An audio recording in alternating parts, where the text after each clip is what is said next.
I got pregnant in 10th grade. My parents disowned me and kicked me out. 20 years later, they showed up demanding to meet their grandson. But what they saw shocked them.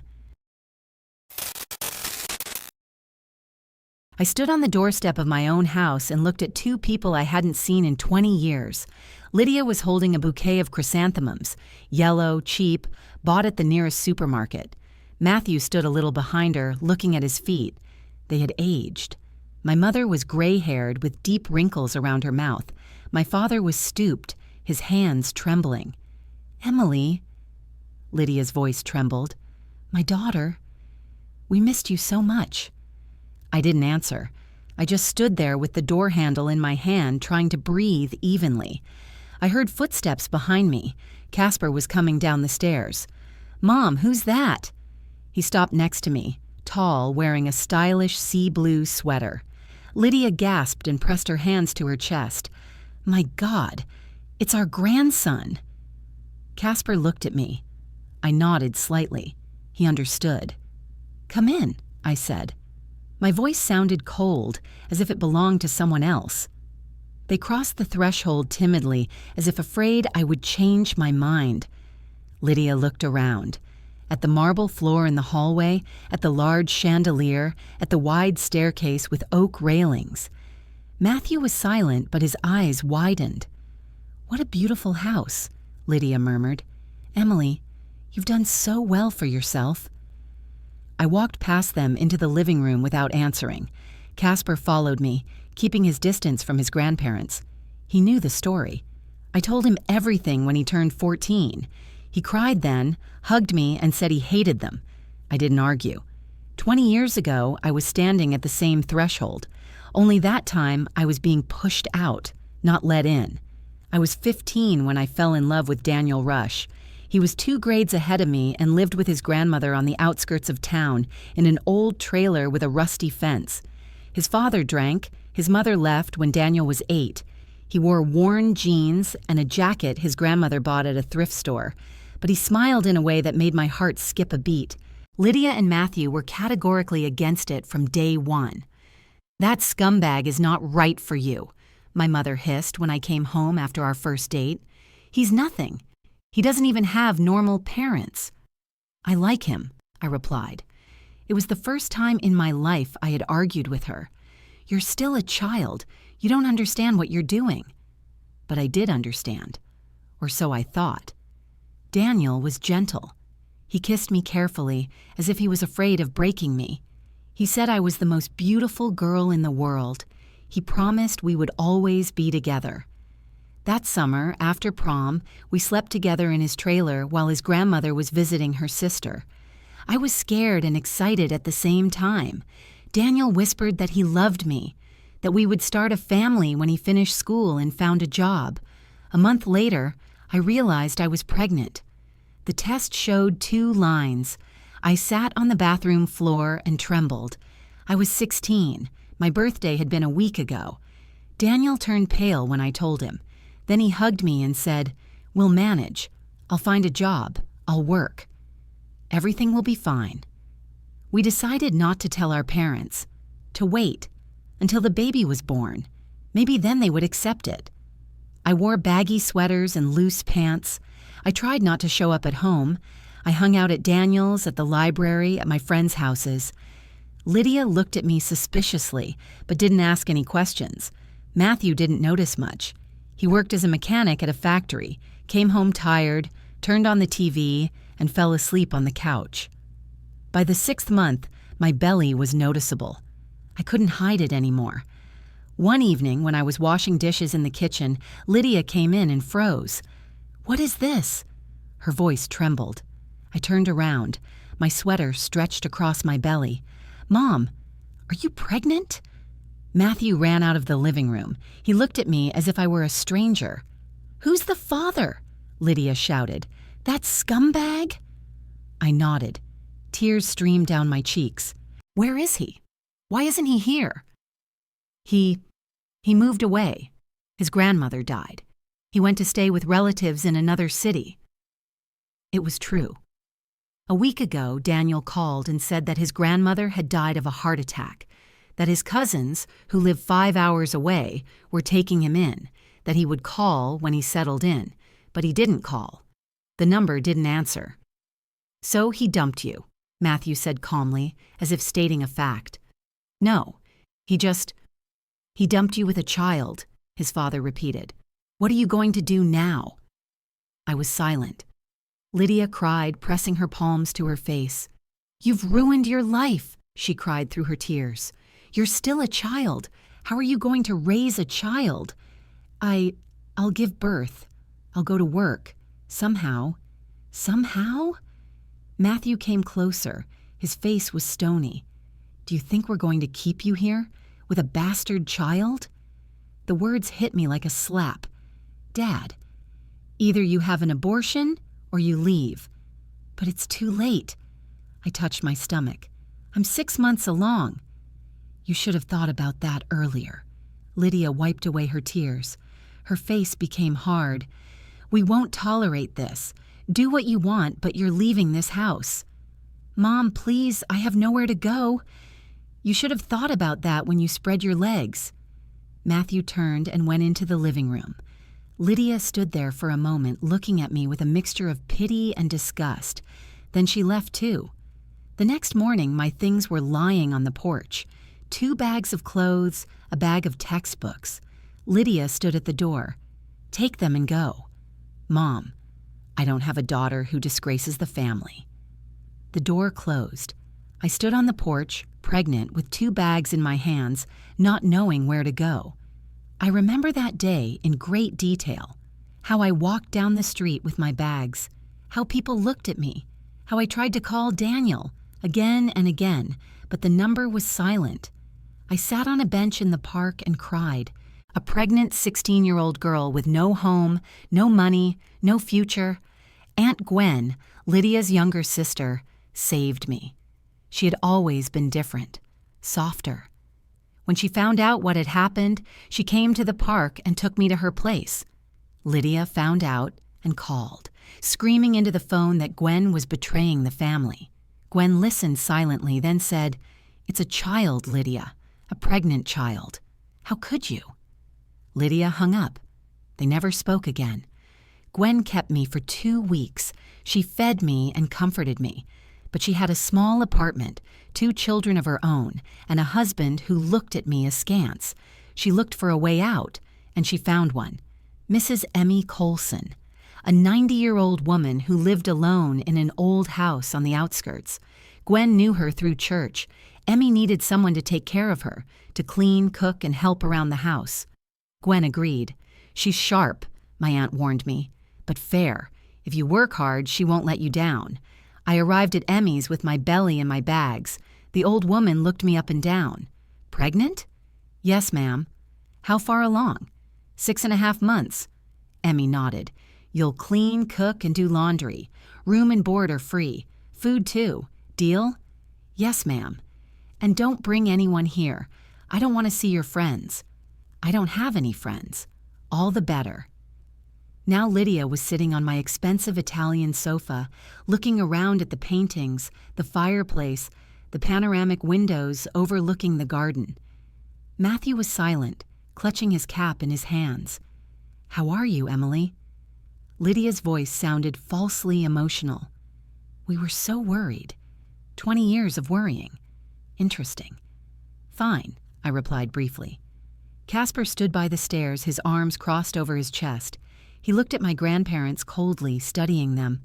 Lydia turned to him and smiled broadly. "Casper, how you've grown. What a handsome boy." "Thank you," he replied without smiling. "How old are you?" 19. "My, how time flies." She wiped away an imaginary tear. "Are you studying?" "Yes." "Modeling." "Modeling?" Lydia jumped up from the sofa. "Oh, how interesting. Have you done any shoots yet?" "A few photo shoots. I have contracts." "You're so talented." She turned to me. "Emily, you must be so proud." I remained silent. Casper looked at me, then at his grandmother. "I take after my mother," he said calmly. "She raised me, alone." Lydia was embarrassed.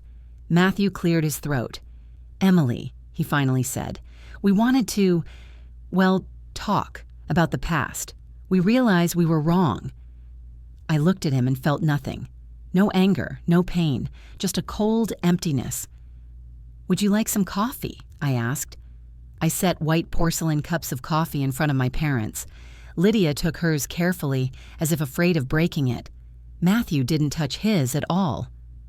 "Emily," my mother said again in that sweet voice that made me sick, "tell us how you're doing. Where do you work?" "I'm the chief accountant at an investment firm," I replied. "I do financial reporting, auditing, and tax planning." "God, that sounds so complicated." Lydia shook her head. "You were always such a smart girl." I didn't answer. Casper sat down in the chair opposite me, took out his phone, and started scrolling through something. He pointedly ignored my grandparents. "And how did you... well, after that..." Lydia paused, searching for words. "How did you cope? On your own? With a child?"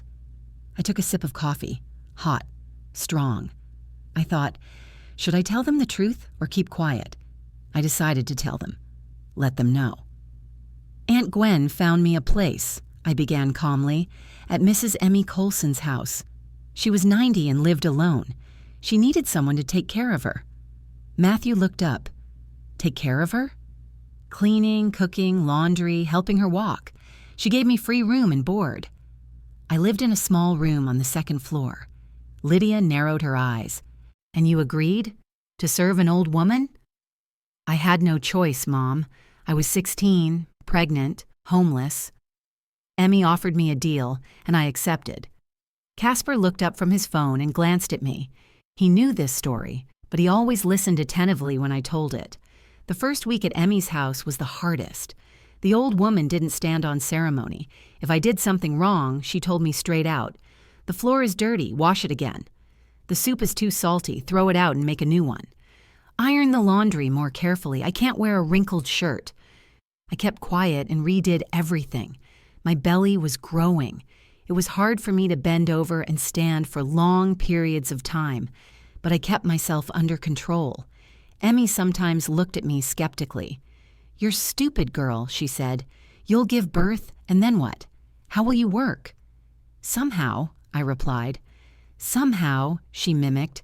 "Life isn't about somehow. Life is about a plan." I had one plan: to survive. When I turned 17, I started looking for a night job so I could be with Emmy during the day and earn money at night. I found a job at a warehouse as a packer. The pay was low, but it was money. I would arrive at the warehouse at 10 in the evening. I loaded boxes, sorted goods, and stuck labels on them, with a huge belly. The other workers looked at me with pity or condemnation. The boss, a fat man named Lenny, wanted to fire me at first. "You're pregnant. How are you going to lift heavy things?" "I can do it," I said firmly. "I need this job." He shook his head but let me stay. Maybe he felt sorry for me. Maybe he just didn't want to look for someone else. I worked until 6 in the morning. I came home, slept for 2 hours, then got up and started the day with Emmy. I made her breakfast, helped her get dressed, cleaned the house. In the evening, I made dinner, put her to bed, then went to the warehouse. 2 months passed like this. I was exhausted to the point of nausea. My back hurt so much that I couldn't stand up straight. My legs were swollen, but I didn't give up. In my 8th month of pregnancy, as I was loading another box, I felt a sharp pain in my lower abdomen. I screamed and dropped the box. Lenny came running. "What's wrong?" "I don't know. It hurts." He called an ambulance. They took me to the hospital. It turned out to be premature contractions. The doctors stopped them and prescribed bed rest. I was in the hospital for a week. Emmy came once. She brought me apples and said, "Don't die, girl. I still need a nurse." That was her way of showing concern. When I was discharged, I could no longer work at the warehouse. Lenny paid me for the last month and said, "I'm sorry, but I can't keep you on. You're not cutting it." I nodded. I wasn't offended. He was right. I was running out of money. Aunt Gwen secretly sent me some through friends, $50 a month. Lydia found out and gave her sister hell over the phone. After that, Gwen was even more careful. I gave birth in February on a cold Tuesday when the snow was falling in big flakes. The contractions started at night. I woke up Emmy, and she called an ambulance. I went to the hospital alone. Emmy didn't go. She could barely walk and couldn't stand for long. The labor lasted 14 hours. I screamed, cried, and begged for it to end quickly. The doctors were friendly but professionally cold. They saw people like me every day, young mothers without support. When Casper was finally born, the nurse placed him on my chest. He was small, red, and wrinkled. He cried loudly. I looked at him and didn't know what to feel. Joy? Fear? Horror at the future? "What will you name him?" the nurse asked. I hadn't thought about a name. I just said the first thing that came to mind, Casper. The nurse nodded and wrote it down on the paperwork. The first few months with the baby were hell. Casper cried at night. I fed him, rocked him, changed his diapers. I slept 2 or 3 hours a day. Emmy sometimes helped. She held the baby while I cooked or cleaned. But more often than not, she just sat in her chair and looked at me skeptically. "You can't handle it," she said. "I can handle it," I replied through clenched teeth. "Barely. You need a job." "We're running out of money." She was right. Aunt Gwen couldn't send any more money. Lydia found out and threatened to cut her off. I looked for a job that I could combine with looking after Emmy and the baby. I found a job as a cleaner at a school. Early in the morning, from 6 to 9. I took Casper with me, put him in a stroller, and wheeled him through the hallways while I mopped the floors. 3 years passed like this. 3 long, exhausting years. Casper grew up to be a calm boy. He didn't fuss or act up. It was as if he understood that his mother was barely holding on. When he turned 3, Mrs. Emmy died, in her sleep. I came to her in the morning with tea. She was lying in bed with her eyes closed, peaceful. I stood there with a cup in my hands and cried, not from grief, from exhaustion, from the realization that now I would be left without a roof over my head. But Emmy had foreseen this. A week after the funeral, a notary came to see me, a friendly man in his 50s with glasses. "Mrs. Green." He handed me some papers. "Mrs. Colson left you the house." I couldn't believe it. What? The house, and everything in it, for not abandoning her. I cried as I read the will. Emmy wrote, "Emily Green took care of me for 3 years. She could have abandoned me, but she didn't. She's a good girl. Let her have a home." The house was old and needed repairs, but it was a roof over my head. My roof. "And you repaired it?" Lydia interrupted me. I nodded. Gradually, first I finished school, night school, then I enrolled in college to study accounting. I worked as a cleaner, then found a job as an assistant accountant in a small firm. They taught me everything there. Matthew frowned. "That's a lot of years." 10, I replied. "It took me 10 years to get where I am. I changed jobs, earned certificates, studied. Casper grew up. When he was 13, I became a senior accountant. At 16, I was the chief accountant." "And the house?" Lydia looked around. "This house? It's huge." "I sold the old house to Emmy 5 years ago. I bought this one, on credit. I paid it off last year." Casper smiled. "Good job, Mom." Lydia wiped away a tear that wasn't there. "Emily, you're so strong. We're so proud of you." I put the cup on the table. "You haven't cared how I was doing for 20 years. Why now?" Matthew cleared his throat. We realize we were wrong. We want to rebuild our relationship. We're family." "Family," I repeated. "Interesting." Lydia grabbed my hand. "Please, sweetheart, give us a chance. We're old. We want to be closer to you, to our grandson." I pulled my hand away. "I need time to think." They exchanged glances. Lydia nodded. "Of course. We understand." I walked them to the door. Casper stayed in the living room. Matthew was already leaving when Lydia turned around. "Emily." She looked at me sincerely. "We're really sorry. Forgive us." I said nothing. They went to the old Honda parked by the gate. They got in and drove away. I closed the door and leaned my back against it. Casper came out of the living room. "Mom, are you okay?" I nodded. "Yes." "I don't like them." "Me neither." He hugged me. Tall, strong, my son, the one for whom I endured all this. In the evening, when Casper went to his room, I was cleaning the living room. I found an envelope on the sofa, white with the word bills written on it. I opened it.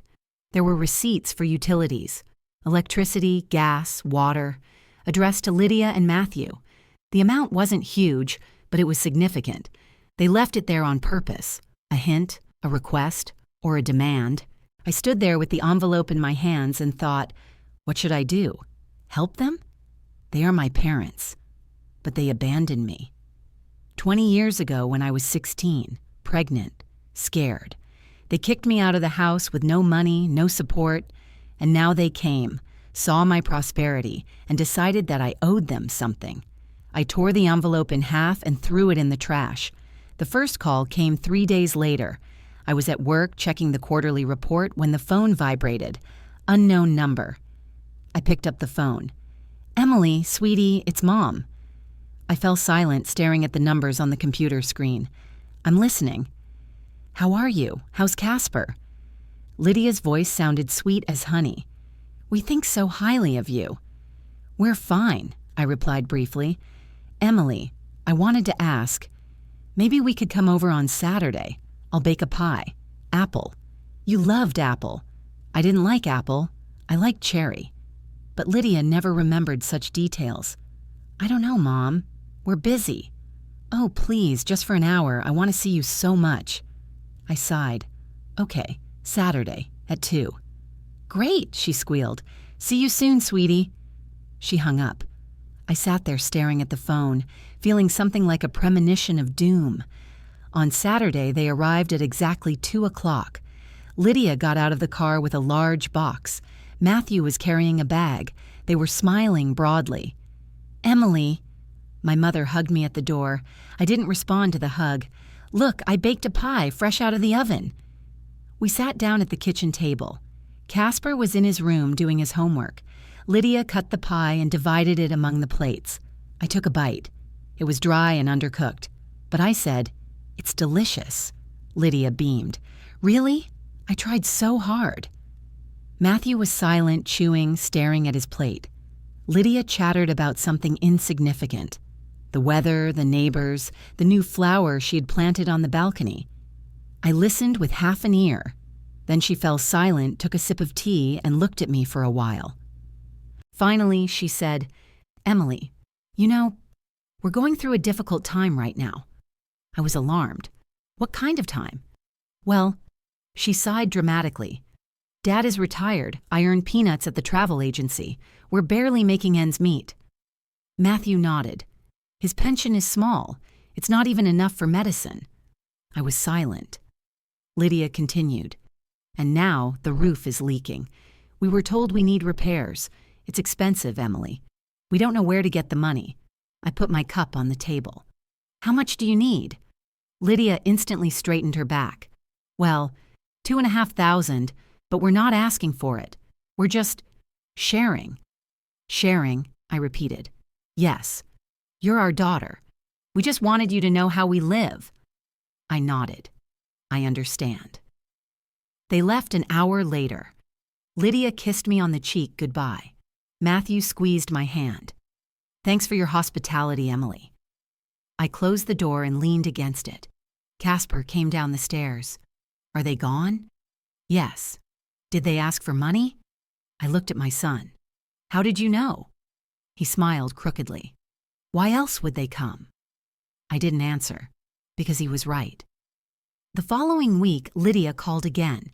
She asked how things were going. I answered briefly. She asked to visit. I refused, saying I was busy. She took offense. "Emily, don't you want to see us at all?" "Mom, I have work." "Casper has school. We're busy." "All right," she sighed. "But we're family. We need to stick together." She hung up. I felt relieved. But 2 weeks later, they came again, without warning. I opened the door, and there they were, standing on the doorstep with bags. "Surprise!" Lydia smiled. "We decided to visit. We brought groceries. I'll make lunch." I wanted to refuse, but Matthew was already coming inside.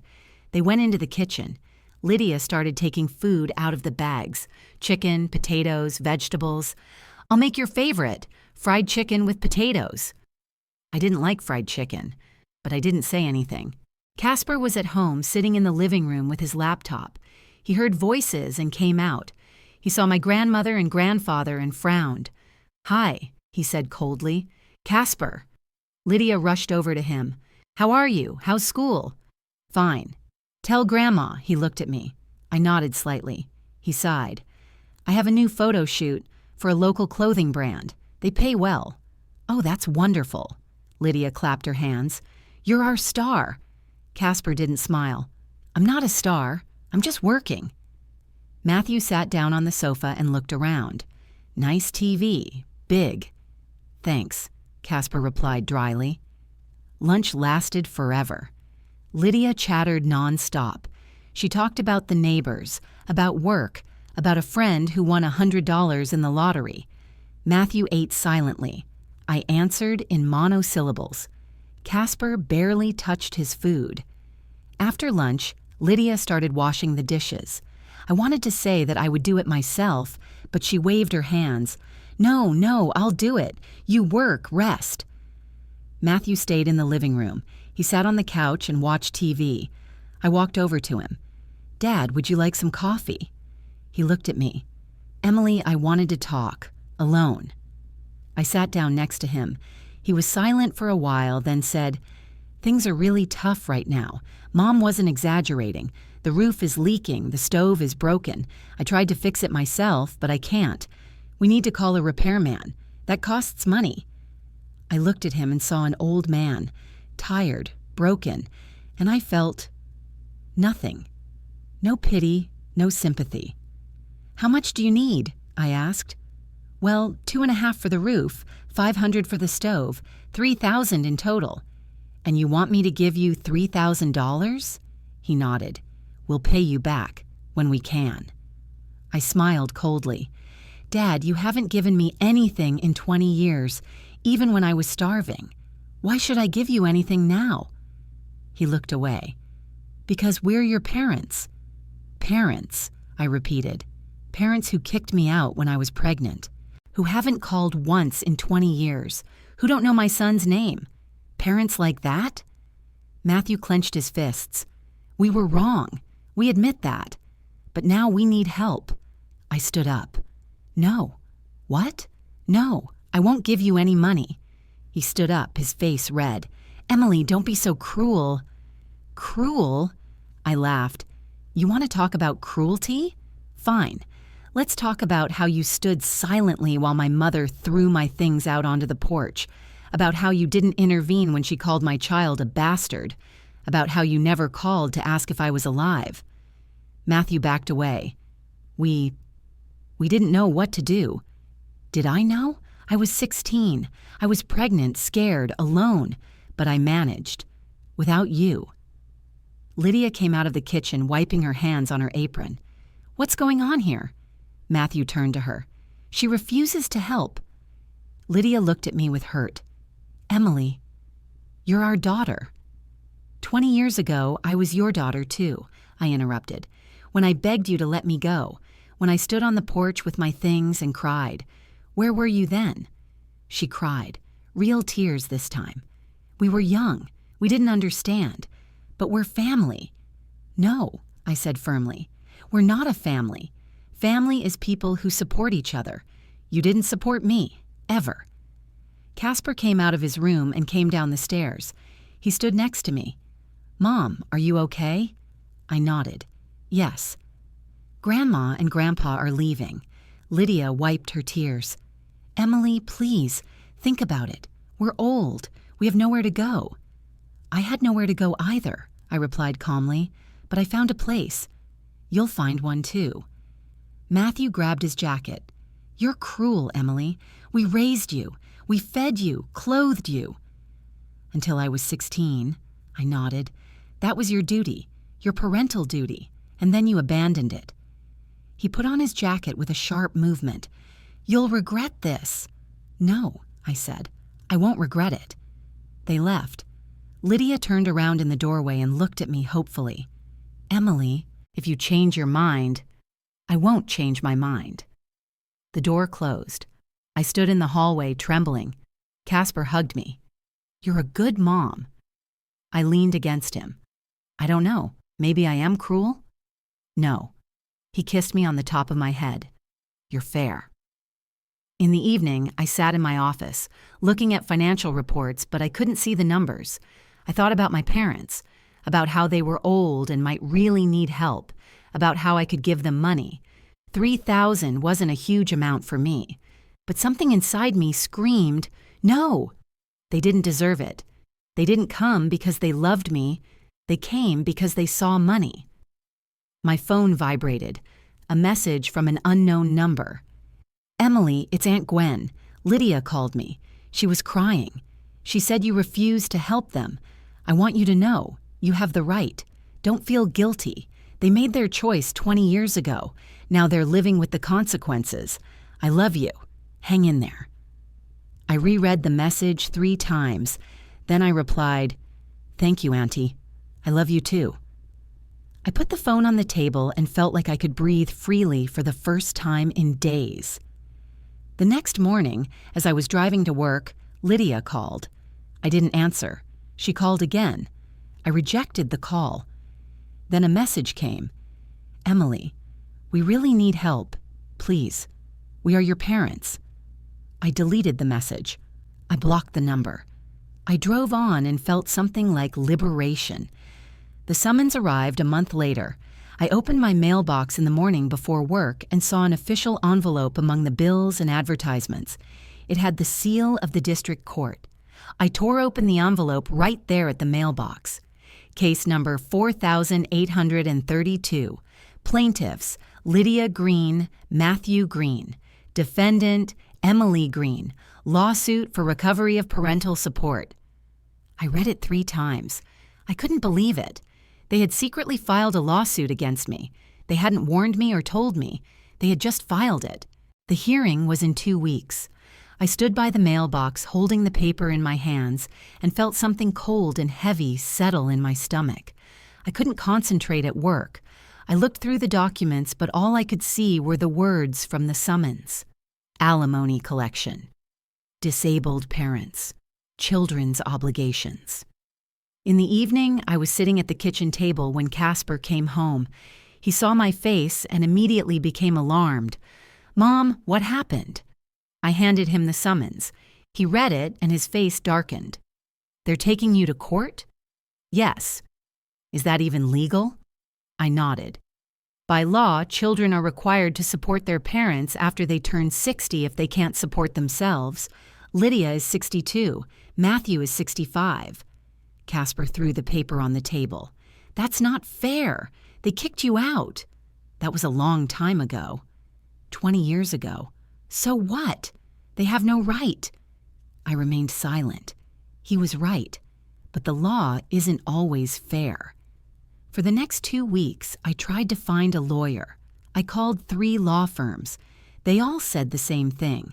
The case was complicated, the chances were slim, and it would take time to prepare.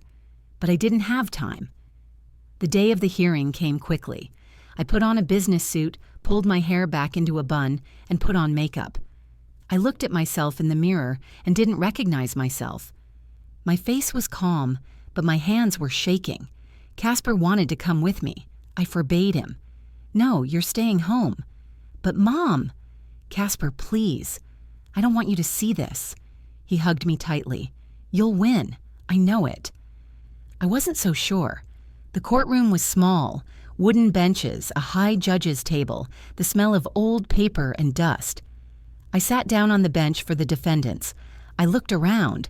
Lydia and Matthew were sitting on the other side. Next to them was a thin man in a cheap gray suit, their lawyer. Lydia looked at me.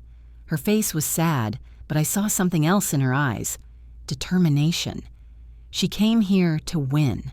The judge entered, a woman in her 50s with a thin face and short gray hair. She sat down, adjusted her glasses, and looked at the papers. Case number 4832. Plaintiffs Lydia Green and Matthew Green versus defendant Emily Green. Action for child support. She looked at the parents' lawyer. Mr. Corbin, do you represent the plaintiffs? Corbin stood up. His voice was unpleasant, hoarse. Yes, Your Honor. My clients, Lydia and Matthew Green, are the parents of the defendant, Lydia Green. She is 62 years old and works as a manager at a travel agency for minimum wage. Matthew Green is 65 years old and is a retired mechanic. Their pension and salary barely cover their basic needs. They live in an old house that needs repairs. The roof leaks, the stove is broken. They asked their daughter for help, but she refused. The judge looked at me. Miss Green, do you have a lawyer? I stood up. No, Your Honor. Are you representing yourself? Yes. She nodded. Continue, Mr. Corbin. Corbin took out the papers. Emily Green is the chief accountant of an investment firm. According to the tax authorities, her annual income is $130,000. She owns a house worth $520,000. She has an expensive car and savings.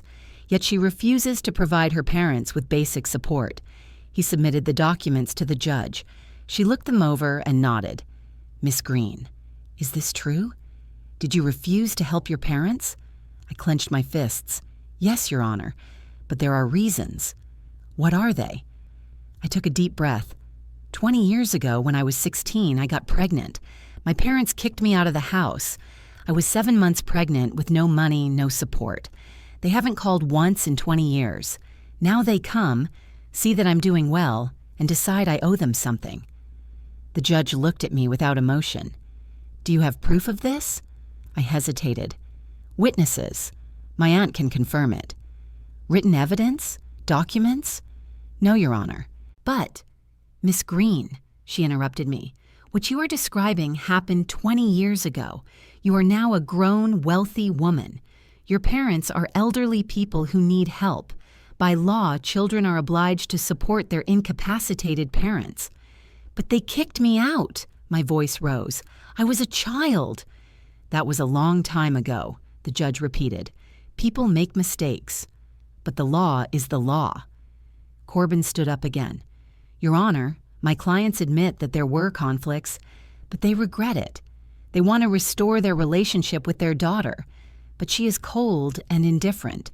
She lives in luxury while her parents are starving. Lydia began to cry.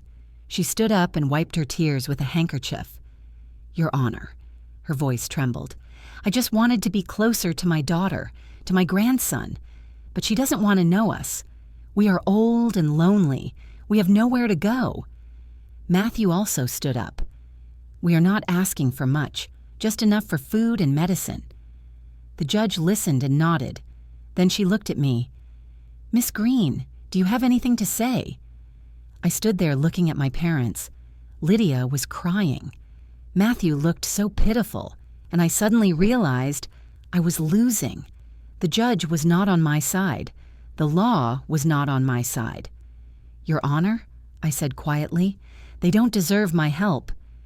That's not your decision, Miss Green. It's the court's decision. She banged her gavel. The court rules. Emily Green is required to pay her parents $1,200 per month. The first payment is due on the first day of next month. The hearing is adjourned. I stood there, frozen. $1,200 every month to the parents who abandoned me. Lydia and Matthew got up and headed for the door. Corbin gathered his papers. Lydia turned and looked at me. She smiled, not a sympathetic smile, but a triumphant one. I left the courtroom, got in the car, and cried. For the first time in many years, I cried from helplessness, from injustice, from the fact that the law was on the side of those who had broken me. I got home late. Casper was waiting in the living room. He saw my face and understood everything. You lost. I nodded. $1,200 a month. He exploded. It's unfair. You don't owe them anything. The law doesn't think so. Casper paced around the room, clenching his fists. I'll quit school. I'll get a full-time job. I'll help you. No, I said sharply. "Casper, you're not quitting school." "But Mom—" "No." I stood up. "I won't let you sacrifice your future for them. I'll manage."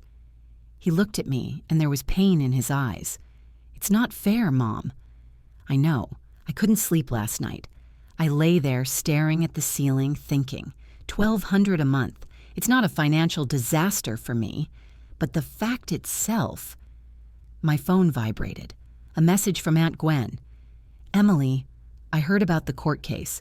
Lydia called and bragged about it. I'm so sorry, but I want you to know that I can testify about how they kicked you out. I remember everything. If you appeal, I'll testify." I reread the message several times. Appeal. I can appeal. In the morning, I called a law firm. I asked for a meeting with a lawyer who specializes in family law. They scheduled me for the day after tomorrow. The lawyer turned out to be a woman in her 40s with short dark hair and a sharp gaze. Rebecca Bloom. She listened to my story without interrupting. She took notes and nodded.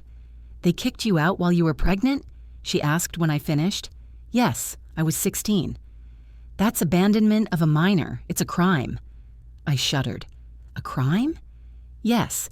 Parents are obligated to provide for their minor children. They broke the law." Rebecca leaned forward. "Do you have any witnesses?" "My aunt. She saw everything." "Okay. Anyone else?" "Neighbors, maybe.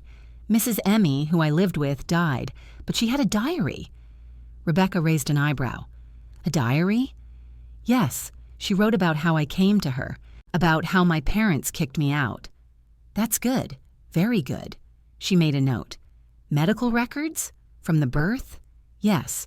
I gave birth in the hospital. There should be records." Rebecca smiled, coldly but with satisfaction. "Emily, we're going to fight this, and we're going to win." The next few weeks were complete chaos. Rebecca worked quickly and efficiently. She called Aunt Gwen and recorded her testimony. She found old neighbors who remembered me being pregnant. She obtained medical records from the hospital, which stated that I had given birth without adult supervision, that I was 17, that I had come alone. I found Emmy's diary among her belongings, which I kept in boxes in the attic. It was an old checkered notebook with a faded cover. I leafed through it, reading the entries. February 15th. A girl came today. Gwen brought her. Pregnant, scared, said her parents kicked her out? What scumbags! Kicking out your own child. February 22nd. Emily is working well, not complaining. She's a strong girl, but I can see how hard it is for her. She cries at night. She thinks I can't hear her. March 5th. The girl gave birth. A boy. She named him Casper. She held him and cried, not out of happiness, out of fear. I read and cried. Emmy saw everything. She understood everything, and she wrote it down. Rebecca took the diary and read it. She smiled. "This is gold, Emmy. Pure gold." The appeal was scheduled for the end of the month. I had a little time to prepare. Rebecca rehearsed with me what to say, how to behave. She was tough, demanding, but I trusted her. Casper supported me. Every evening he asked how I was doing, if I needed help. I said everything was fine, but he could see how tired I was. One evening he said, "Mom, when you win, will they leave you alone?" I looked at him. "I don't know, son. I hope so." "What if they don't?" I didn't answer, because I didn't know. The appeals court was in a different building. It was larger, with high ceilings and wide corridors. I walked beside Rebecca, my heart beating so loudly that it seemed everyone around could hear it. "Calm down," Rebecca said without looking at me. "We're prepared. We have everything we need." I nodded, though I didn't feel calm. The courtroom was larger than the previous one. Wooden benches, a high judge's seat that looked like a tribunal. I sat down next to Rebecca. I looked around. Lydia and Matthew were sitting with Corbin. Their faces were grim. They already knew that this time would be different. Aunt Gwen was sitting behind us. She had come to testify. I turned and smiled at her. She squeezed my hand over the back of the bench. "Hang in there," she whispered. The judge entered, a man in his 60s with gray temples and a stern face. He sat down, adjusted his glasses, and looked at the papers. Appeal case number 2115, Emily Green versus District Court decision in the case of Lydia and Matthew Green. He looked at Rebecca. Ms. Bloom, are you representing the appellant? Rebecca stood up. Her voice was clear and confident. Yes, Your Honor. My client, Emily Green, is appealing the trial court's decision to award child support to her parents. We believe the decision was made without considering the critical circumstances of the case. The judge nodded. State your case. Rebecca opened the folder. Your Honor, 20 years ago, Lydia and Matthew Green committed a crime. They kicked their underage daughter, who was 7 months pregnant, out of their home. This is abandonment of a minor in danger, which is punishable by law. Emily Green was 16 years old. She had no money, no support, no place to live. Her parents put her in a situation that threatened her life and the life of her unborn child. Corbin jumped up from his seat. Objection, Your Honor. These are unsubstantiated allegations. Rebecca turned to him. I have evidence, Mr. Corbin, and you will see it. The judge banged his gavel.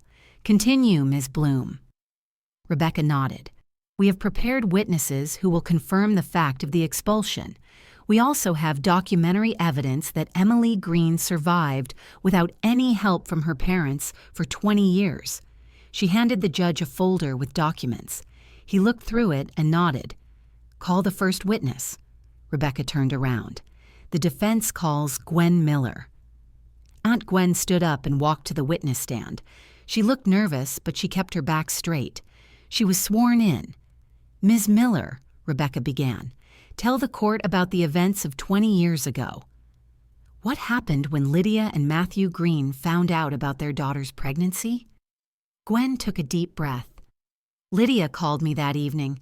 She was screaming into the phone that Emily had disgraced the family, that she was pregnant by some boy. I arrived the next day. I saw Emily on the porch with her things. She was crying. Lydia stood at the door and said she didn't have a daughter. What did you do? I took Emily in, but I couldn't keep her for long. I have my own family, a small apartment. Lydia found out and made a scene. She threatened to break off our relationship if I continued to help Emily. And you stopped helping her? Gwen began to cry. No, I continued, secretly. I found a place for her with Mrs. Emmy Colson. I sent money through friends, but I was afraid Lydia would find out. Did Lydia and Matthew Green ever ask about their daughter? No, not once. Lydia said she didn't have a daughter. Rebecca nodded. Thank you, Mrs. Miller. Corbin stood up for cross-examination. Mrs. Miller, you didn't live with your sister. You don't know all the circumstances of their relationship. I know they kicked the child out, Gwen replied firmly. A pregnant child, and that's wrong. Corbin sat down. The judge nodded to Rebecca. Next witness. Rebecca called a neighbor from the old neighborhood where I lived with my parents, a woman named Barbara Stein. She was in her 60s and remembered me as a girl. I saw Emily standing on the porch with her things, she said. She was crying. Then some woman took her away. I asked Lydia the next day what had happened. She said she no longer had a daughter. Did you see Emily after that? Rebecca asked. Yes. A few months later, she was very pregnant, loading boxes in a warehouse. I asked if she was okay. She said yes, but I could see she was struggling. Rebecca called another witness, the doctor who delivered my baby. He still worked at the same hospital, although he was retired. I remember that girl, he said. She was alone, 17 years old, frightened. She gave birth without any adults present. I asked where her parents were. She said she didn't have any parents. Rebecca presented the medical records to the judge. They clearly stated that the patient had arrived alone, age 17, with no accompanying adults. Then Rebecca took out Emmy's diary. It was an old, worn notebook. She opened it to the right page and began to read aloud. February 15th. A girl came in today. Pregnant, scared, her parents kicked her out. What scumbags! To kick out your own child! Rebecca looked up. These are the words of Mrs. Emmy Coulson, with whom Emily lived for 3 years. She wrote down everything she saw. The judge took the diary and looked through it. His face remained expressionless, but I could see him tense up. Corbin stood up. "Your Honor, that was a long time ago." People make mistakes. My clients admit that there were conflicts, but they regret it. They are old and need help. The law is on their side. Rebecca turned sharply to him. "The law is also on the side of the children, Mr. Corbin. Parents are obligated to support their minor children. Lydia and Matthew Green violated that law. They kicked out a 16-year-old pregnant girl. They left her without a roof over her head, without food, without support. That's a crime. And now they come and demand that this same girl, who survived against all odds, support them? That's not justice. That's hypocrisy." The courtroom fell silent. The judge looked at Rebecca, then at the parents. Lydia sat with her head bowed. Matthew clenched his fists. The judge leaned back in his chair. "I have reviewed the case materials. The evidence is compelling. The documents confirm Emily Green's version of events." He looked at the parents. "Mrs. Green, Mr. Green, you kicked your underage daughter out of your home while she was pregnant. This is a violation of your parental responsibilities. It is a crime under the law." Lydia stood up. "Your Honor, but we—" "Sit down," the judge interrupted her. "I am rendering my decision." He banged his gavel. "The lawsuit filed by Lydia and Matthew Green for child support is dismissed. The decision of the court of first instance is overturned. Emily Green is released from any obligations to her parents." I felt something inside me let go. Rebecca squeezed my hand. The judge continued. "Furthermore, the case is being referred to the prosecutor's office to investigate the fact that a minor was left in danger." He looked sternly at the parents. "Lydia and Matthew Green are prohibited from approaching Emily Green and her son, Casper Green, within a distance of less than 50 meters. Violation of this prohibition is punishable by a fine and possible imprisonment." Lydia began to cry real tears this time. The judge was not finished yet. "In addition, Lydia and Matthew Green are required to pay Emily Green compensation for moral damages in the amount of $50,000. Payment is due within 6 months. Matthew jumped up. "What? We don't have that kind of money." "Then sell your property," the judge replied coldly. "The decision is final. The hearing is closed." He banged his gavel and left. I sat there motionless. I couldn't believe it. We had won. I had won. Rebecca hugged me. "I told you we would win," I cried, from relief, from joy, from exhaustion. Lydia and Matthew got up. Corbin gathered his papers. Lydia looked at me and approached. I stood up and looked at her coldly. "Emily," her voice trembled, "please. We didn't mean to—" "You got what you deserved," I said calmly, "just like I did 20 years ago." Matthew approached, his face red with anger. "You destroyed us. Are you happy now?" "No," I replied. "You destroyed yourselves. 20 years ago, when you kicked me out, I just reminded you that every choice has consequences." Lydia pulled Matthew by the sleeve. "Let's go. Let's get out of here." They left. I watched them go and felt nothing. No regret, no satisfaction, just emptiness. Gwen came over and hugged me tightly. "You did well, girl. I'm proud of you." I leaned against her, and for the first time in many years, felt that I had a family, a real one. The week after the trial was strange. I woke up in the morning and didn't immediately understand what had changed. Then I remembered. I no longer had to pay my parents. They could no longer come near me. I was free. On Saturday, I suggested to Casper that we go to the cemetery.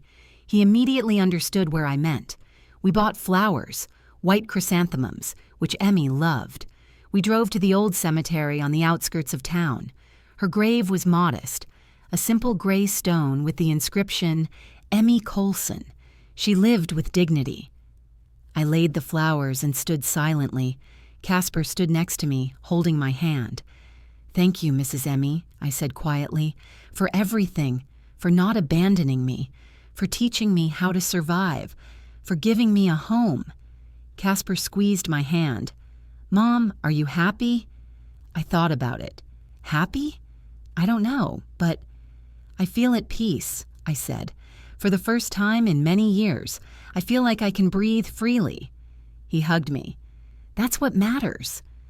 We stood there a little longer, then went to the car. I took out my phone to check the time. A message from an unknown number appeared on the screen. "Emily, it's Daniel. I saw the article about the trial in the local newspaper. I'm so sorry this happened. I'd like to meet, to talk, to explain. Please give me a chance." I stared at the message. 20 years. For 20 years, I waited for him to show up, to say he was sorry, to explain why he disappeared. And now, when he finally wrote, I felt nothing. No anger, no joy, just indifference. Casper glanced at the screen. "Who is it?" I smiled and deleted the message. "No one." Spam. He nodded. We got in the car and drove home.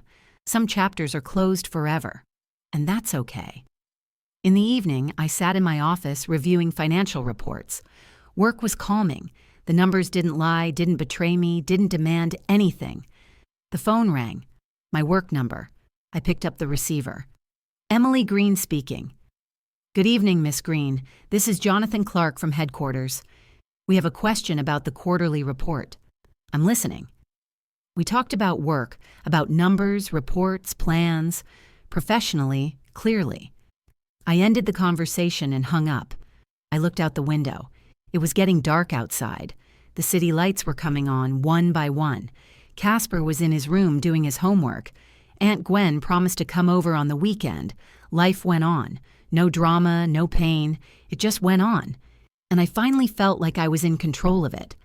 I got up and went to the window. I looked at my reflection in the glass.